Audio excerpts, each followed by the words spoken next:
ओम शांति। अनुभव गाथा इस पुस्तक में आज हम पढ़ेंगे बाबा ने कहा तुम कमाल कर सकती हो।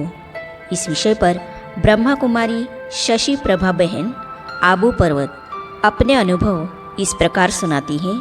तो चलिए आज हम इसे पढ़ते हैं। मैंने बहुत ही छोटी आयु में करनाल में ज्ञान प्राप्त किया। हमारे लौकिक परिवार में सादगी और भक्ति भावना थी। माताजी मंदिर में जाती थी, पिताजी गुरुद्वारे में जाते थे। सभी स्वतंत्र विचारों वाले थे। हम बच्चे कभी मंदिर चले जाते थे, कभी गुरुद्वारे चले जाते थे। बाल्यकाल से ही मेरा स्वभाव बहुत शांत था। ज़्यादा बोलती भी नहीं थी। शांत होते हुए भी आध्यात्मिकता के संस्कार अंदर थे। पड़ोस में एक दो परिवार ईश्वरीय ज्ञान का अध्ययन करते थे। वे हमारी माताजी को कहते थे, आप भी ब्रह्मा कुमारी सेंटर पर चलो। सेंटर पर उस समय मनोहर दादी जी थी। सेंटर बिल्कुल घर के पास ही था। गुरुवार के दिन भी हम बच्चे खेलते हुए सेंटर पर चले जाते थे और भोग आदि खाकर आते थे। बड़ा अच्छा लगता था। योग में देखा सुंदर दृश्य। एक शिव जयंती के अवसर पर सेंटर में बड़ा कार्यक्रम रखा गया था। हम भी उसमें शामिल हुए। कार्यक्रम बड़ा अच्छा लगा। उसके बाद हमारी माताजी ने 7 दिन का कोर्स किया। हम बच्चे भी माताजी के साथ जाते थे। ज्ञान तो नहीं समझते थे, पर क्लास में बैठ जाते थे। शुरू से लेकर मेरा स्वभाव रहा है कि मैंने कभी ज्ञान के विषय में कोई प्रश्न नहीं किया। जो ज्ञान बाबा ने सुनाया अंदर ही अंदर समाता गया। पहले दिन जब मैं क्लास में बैठी तो देखा सभी खुली आंखों से योगाभ्यास कर रहे थे। सभी को देखकर मैं भी वैसे ही योग में बैठ गई। बैठे बैठे क्या देखती हूँ कि दूर से एक लाइट आ रही है। लाइट नज़दीक मेरे पास आते आते बहुत बड़ी हो गई, जिसको मैं सहन नहीं कर सकी तो आँखों से बहुत आंसू बहने लगे। जो बहन योग करा रही थी उसने मेरी ऐसी स्थिति को देख समझा कि इसने कोई भयानक दृश्य देखा है। योग पूरा होने के बाद उसने मुझे अपने पास बुलाया, बहुत स्नेह दिया और पूछा, आपने क्या देखा? लेकिन मैंने क्या देखा मुझे बताना ही ना आए। मैं और ज़ोर से रोने लग गई। वह बहन मुझे अपने कमरे में ले गई, बहुत प्यार दिया और फिर पूछा, क्या देखा? मैंने कुछ नहीं बताया। कुछ समय के बाद धीरे धीरे ज्ञान समझ में आने लगा।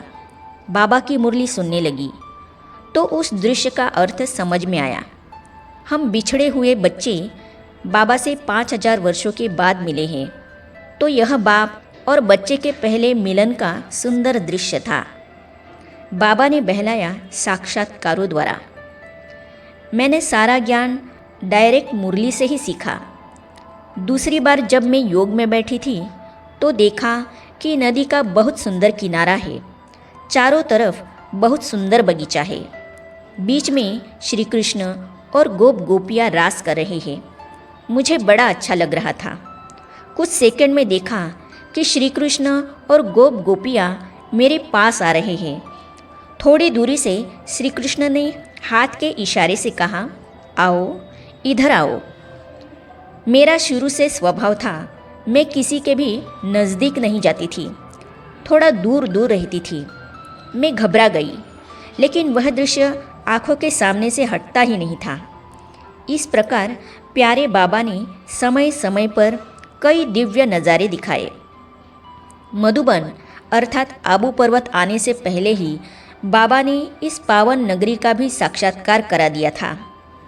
मुझे पहले ही साक्षात्कार हो गया था कि मैं आबू पर्वत की पहाड़ियों पर पहुंच गई हूँ और पहाड़ियों के दोनों तरफ बहुत सुंदर सुंदर वरदान लिखे हुए हैं, जिन्हें मैं पढ़ रही हूँ।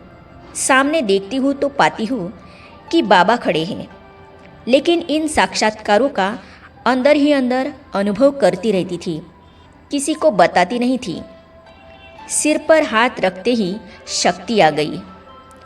सन 1962 में जब साकार बाबा दिल्ली में आए, तब घर से छुट्टी लेकर बाबा से मिलने के लिए गई। बाबा को देखते ही लगा कि बहुत सुंदर लाइट मेरे सामने है। जो दृश्य साक्षात्कार में देखा था वही सामने पाया। बाबा ने कहा, आओ बच्चे। बाबा ने मेरे सिर के ऊपर जैसे ही वरदानी हाथ रखा, मेरे में एकदम शक्ति आ गई। ऐसी शक्ति कि मुझे कुछ न्यारा निराला कार्य करना है। बाबा भी कह रहे थे, बच्ची तुम्हें बहुत कुछ करना है, कमाल करनी है। कुमारियाँ क्या नहीं कर सकती है, तुम भी कमाल कर सकती हो। मुझे घर में किसी प्रकार का बंधन नहीं था। जिस समय हम ज्ञान में आए, करनाल में बहुत सारी कुमारियाँ थी, सब बंधन वाली थी। वे छिप छिप कर आती थी, कभी स्कूल के बहाने से, कभी सखी से मिलने के बहाने से। हमारे घर में भोजन भी सात्विक था। कोई भी बंधन न होने के कारण हल्का सा मन का ढीलापन कभी आता था, लेकिन बाबा की बात याद आते ही कि तुम्हें कमाल करनी है, ढीलापन दूर हो जाता था। मेरे साथ की जितनी भी कुमारियाँ थी बहुत चुस्त थी, डांस, ड्रामा आदि में भाग लेती थी, लेकिन मैं शांत थी।